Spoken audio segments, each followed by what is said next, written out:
Teamwork law number 16, the law of high morale. The law of high morale says, when you're winning, nothing hurts. Okay, audience, got to ask you a question. Going to come down, let's talk a little bit. Here's the question. Think about this now for a moment. This is kind of like a chicken or the egg question.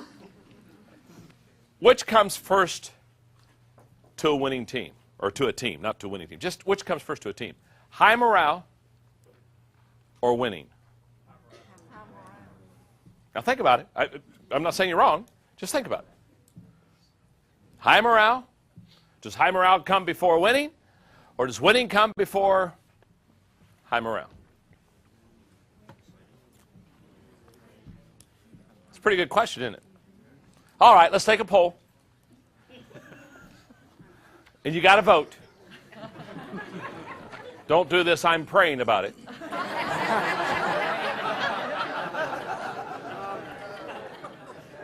Okay? How many of you believe that high morale comes before winning on the team? Raise your hand. Good, good. How many of you believe that winning comes before high morale?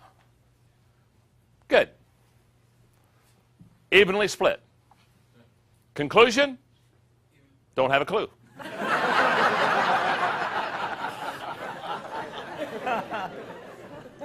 It's a fun question. It's a tough question.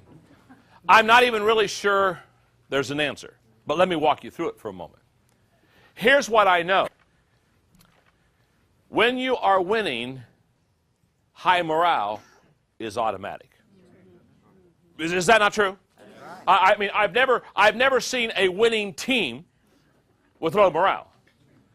I mean, you don't go to a team that's just scoring victory after victory, sale after sale, profit growing up, customers. You don't go to a winning team and have to pick them up. I mean, oh man, I'm telling you, this is tough to win. Man, I tell you, this winning is wearing me out. It's these profits and these victories and these new customers. Oh my goodness. Oh, man, this has got to stop. Close the door. We can't handle any more success. But let me tell you also what I know. I've never seen an organization that continually lost that had high morale. In fact, when you're winning, nothing hurts. When you're losing, everything hurts. Isn't that true? Now, so you go to your team. How do you get your players to play above their heads? By lifting their morale.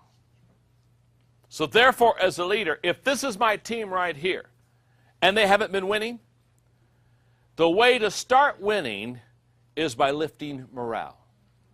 If I lift their morale, I lift their expectations, I lift their hopes, I lift their energy. If I can lift their morale, that's how I get them to start winning. And once I get them to start winning, then high morale becomes automatic. Here's what I know. If a losing team is truly losing, you have to lift their spirits to get them to believe in themselves, to believe in their team members, in order for the morale to get to the place where they get into what I call a state of readiness for victory. Now, what I also know is if you can go and develop and train the skills of your people. I want you to realize to develop a winning team, you've got the reason the high morale winning question is one requires skills and the other requires attitude. And you want to do both. So what you want to do, the real answer to the question is you want to do both. You want to lift the skills so your people win, but you also want to lift the morale so that they are ready to win. Here's what I know. If you lift the skills so that they can win and you don't lift the morale, you haven't started winning yet, but you lift the skills, you train and develop people, but you don't lift the morale, you don't have your team in a state of readiness to win. If you lift the morale, what happens is they'll win a little bit sooner because they're getting ready and they're getting prepared. Every leader understands that his or her ability to raise the morale of the team will to a great extent determine the team's success. Okay, let's talk about high morale.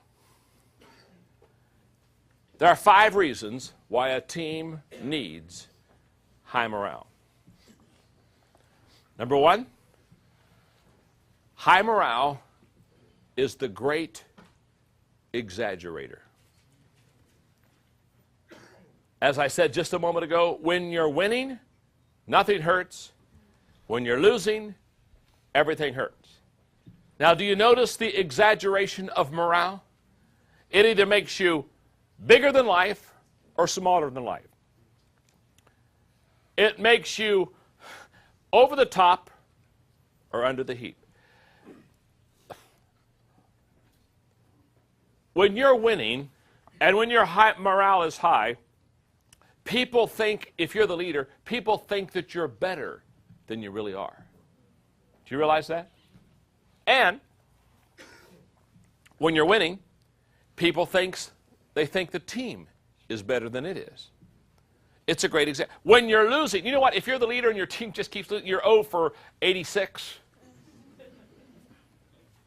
The people think you're worse than you really are. In fact, haven't you been? I've been in situations where, we lost a few, and the people said, boy, John's a lousy leader. And there have been times when I want to stand up and say, folks, I'm bad, but I'm not that bad. And when you're winning, you can almost stand up and say, I'm good, but I'm not that good. It has the tendency to exaggerate. You see, when you're winning, you look at potential. When you're losing, you look at problems. When you're winning, you look at people that are committed. When you're winning, people get committed. When you're losing, people get uncommitted or unconnected real quick. When you're winning, you attract people. When you're losing, nobody wants to be on the team. High morale is the great exaggerator. It literally lifts everybody up higher than what they really are. Secondly, high morale is the great energizer. People with high morale have energy. High morale in your company is like loosing the Energizer bunny. Just kind of going up and down the hallways of your organization. When there is low morale, there's low energy. In fact, you show me an organization that isn't winning and has low morale, and I'll show you a company whose expector has expired.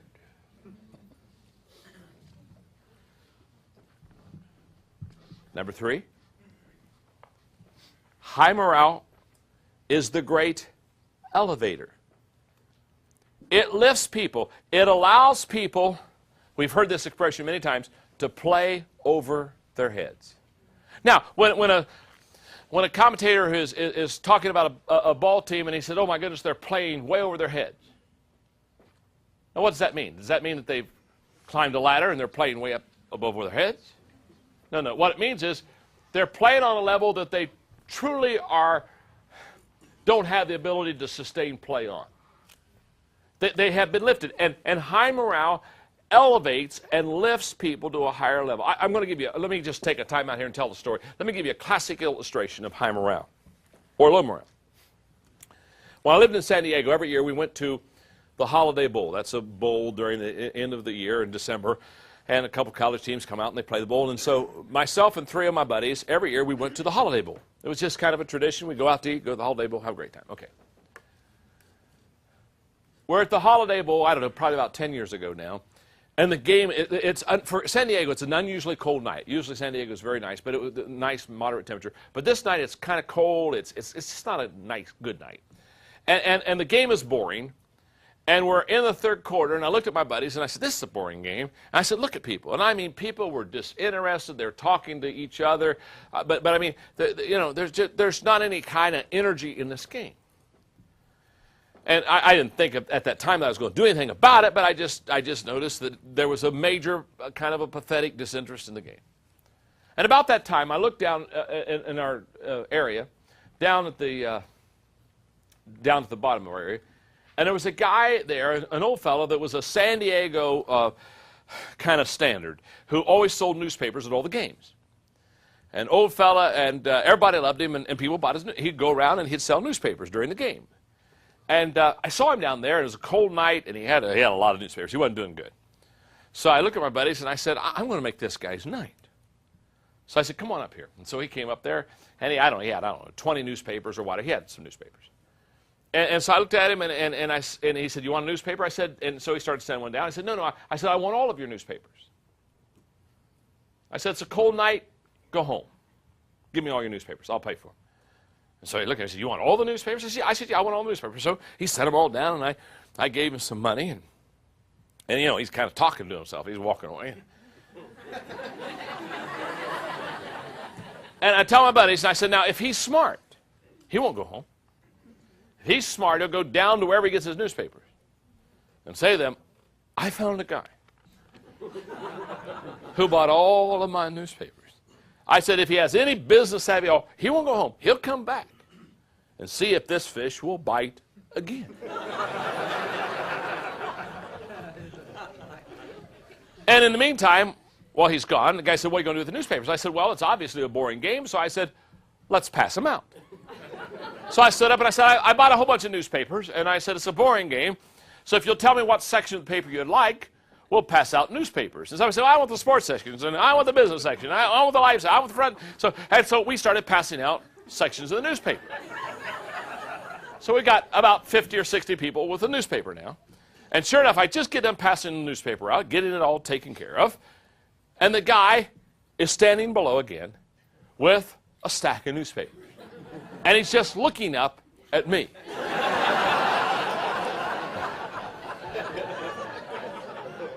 So I looked at him, I said, come on up, come on up. Man, he's got a spring and stuff. He's coming up there, and he looks at me kind of like, would you do this again? I said, give me all of your newspapers. And the guy gets the newspapers. I send him the money down. I mean, now by this time, not only is our section of the stadium watching, but we have two sections watching around it.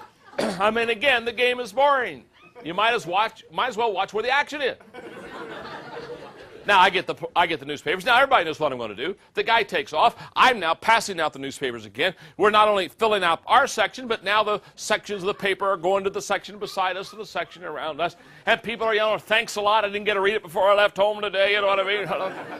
And so we're passing out the newspapers, we're just having a wonderful time. And I looked at my buddies and I said, if the guy is smart, you know, you need to ride this horse as far as it'll take you. You know, keep coming until the man says bankrupt. I said, if he's smart, he won't go home. He'll go down and say, you will not believe this. Sure enough, 10 minutes later, here he is, stack of newspapers, and he's not only looking at me, 1,000 people are.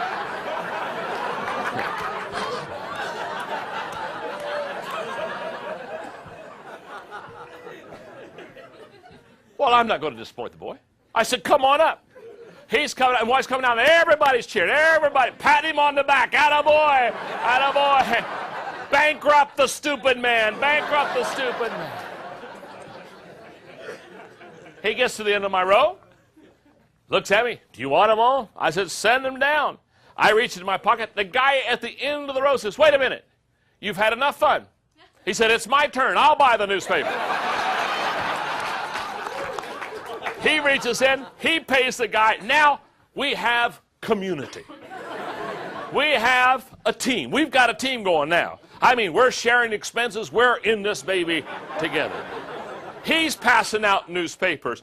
I mean, now we've got 3 sections involved in reading newspapers. We're the happiest place in the stadium. It's a boring game. All the cameramen are shooting at our section. We have players looking up to our section, trying to think, what are they so happy at? Where did all those newspapers come from? Just about that time, I mean, we have morale at an all-time high.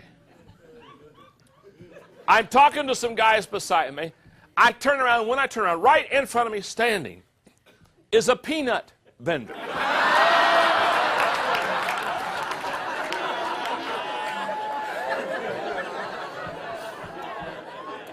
He has his basket loaded. I'm not talking about 5 bags. I'm not talking about 10 bags. I'm saying, oh, there could have been 100 bags in this baby. And he looks at me and he just stands there and smiles real big. And I look at him and I said, I suppose. You've been watching what's happening and I suppose you want me to buy all these peanuts. He said, no. He said, do you see that guy standing up over there at the next section? And I looked over there and there's a guy standing up and he's kind of giving me thumbs up and waving. I said, well, yeah, I see him. He said, he bought the peanuts. He sent me over and said, that guy knows what to do with peanuts. And he poured peanuts. What do you do with 100 bags of peanuts? You give them to the people that are reading the newspapers. We're passing bags of peanuts. Now, we are truly community. We are laughing together. We're on first name basis. We're passing out addresses and phone numbers. We're swapping business deals. I mean, we have it cooking now. The fourth quarter, we never watched the fourth quarter. We ate peanuts. We read newspapers. We talked. We shared. About 8 minutes before the game was over, I said, boys, it's time to go.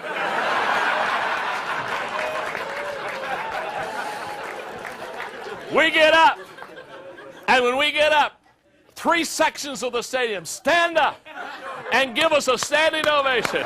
And we high-fived ourselves completely out of the stadium. Classic picture of high morale. And what people will do when you as a leader lift the tide of morale for your team. Now, just 2 more thoughts. I had so much fun telling the story, I need to teach a lesson. Hate it when lessons get in the way of good stories. Number 4, high morale is the great eliminator. High morale will eliminate problems quicker than strategic thinking. High morale lifts you many times above the pettiness, the politics, and the problems of the team. And finally, number 5, high morale is the great emancipator. It'll set you free. It releases you to ask questions. It releases you to take risk. It releases you to reach your potential. Now, one last thing I say about this law before I teach the final one, because this is important. There's a very common mistake that teams make when they get the morale high. And I see this constantly. I see it in the government. I see this in the academic field. I see it in the business field. I see it in the church world. There's a common mistake made once you get that morale lifted up pretty high and people are going at a pretty good pace. And here's the mistake that I find. It's very common. The common mistake is this. There's a tendency when morale is high to ease up on the pressure and the momentum. There's a tendency to want to ride the momentum instead of make more momentum.